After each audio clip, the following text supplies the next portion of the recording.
এটা অনেকের পছন্দ হবে না এই কথাটা, আমি জানি। এখানে অসংখ্য মানুষ আছেন, এটা আপনাদের পছন্দ হবে না। অধিকাংশের কাছে হয়তো আমি এই কথার কারণে অপ্রিয় হতে পারি, কিন্তু কার কাছে অপ্রিয় হলাম, কার পছন্দ হলো না সেটা মুখ্য না। মুখ্য হচ্ছে আমার ইসলাম আমাকে কি বলে, আমার দ্বীন আমাকে কি শিক্ষা দেয়।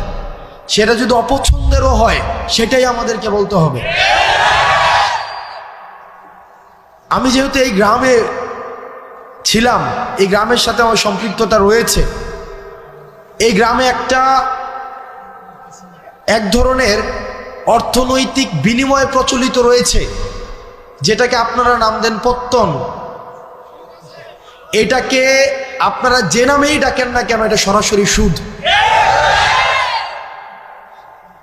আমার পরিবার সহ আশেপাশে অনেকে আছে এই ধরনের বিষয়ের সাথে সম্পৃক্ত ছিল, কিন্তু আমরা যখন বুঝেছি, আমরা যখন পড়াশোনা করে জেনেছি, আমরা যখন আলেমদের থেকে পরামর্শ নিয়েছি, বিশ্বাস করেন যেই দিন থেকে আমরা এই পথ থেকে ফিরে এসেছি, বরং সচ্ছলতা আরো বেশি প্রশস্ত হয়েছে।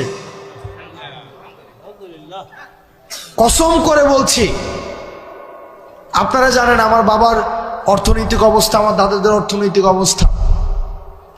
যেই দিন থেকে এই জায়গা থেকে আমরা ফিরে এসেছি, আমাদের অর্থনৈতিক যে সচ্ছলতা, আমাদের নিয়ামত সৃষ্টিকর্তা আমাদেরকে যেভাবে দিচ্ছেন, আমরা প্রতিনিয়ত আল্লাহর কাছে অকৃত্রিম কৃতজ্ঞতা প্রকাশ করি। আপনাদের কাছে অনুরোধ থাকবে, এই যে আমরা দেখি টাকা থেকে টাকা বৃদ্ধি পায়, এটা অসংখ্য পরিবারকে নিঃস্ব করে দেয়।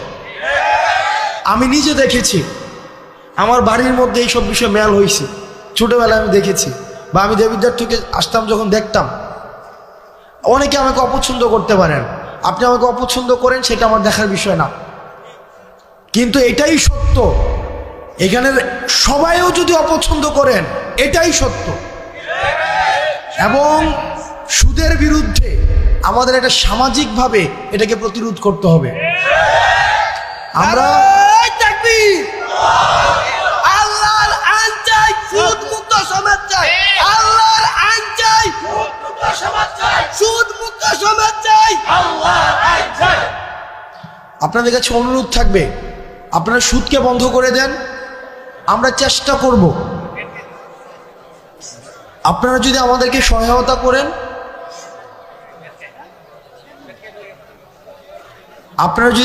সহায়তা করেন, আমরা আমার জায়গা থেকে চেষ্টা করব সামাজিক যেই ঋণকে সহজলভ্য করা,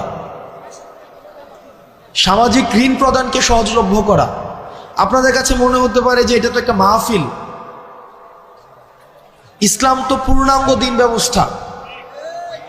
ইসলাম আমার দুনিয়া নিয়েও কথা বলে, দুনিয়া পরবর্তী বিষয় নিয়েও কথা বলে। আমাদের দুইটারই সমন্বয় ঘটাতে হবে। আমি আমার ক্ষুদ্র জ্ঞানে, আমি যেহেতু সামাজিক সমস্যাগুলো আমার কাছে মানুষ নিয়ে আসে, আমার যেহেতু দৃষ্টিগোচর হয়, সেজন্য আজকে আপনারা শপথ করেন, যার এই ধরনের টাকা বিনিয়োগ রয়েছে পত্তন নামে, সুদ নামে, সেটা আর খাবেন না। আমরা ঋণকে সহজ করে দেব।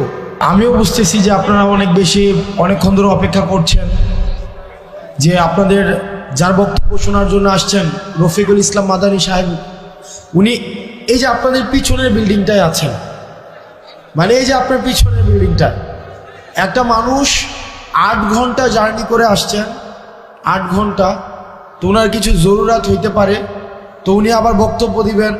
উনি 3.5 ঘন্টা কথা বলেছেন, 3.5 ঘন্টা।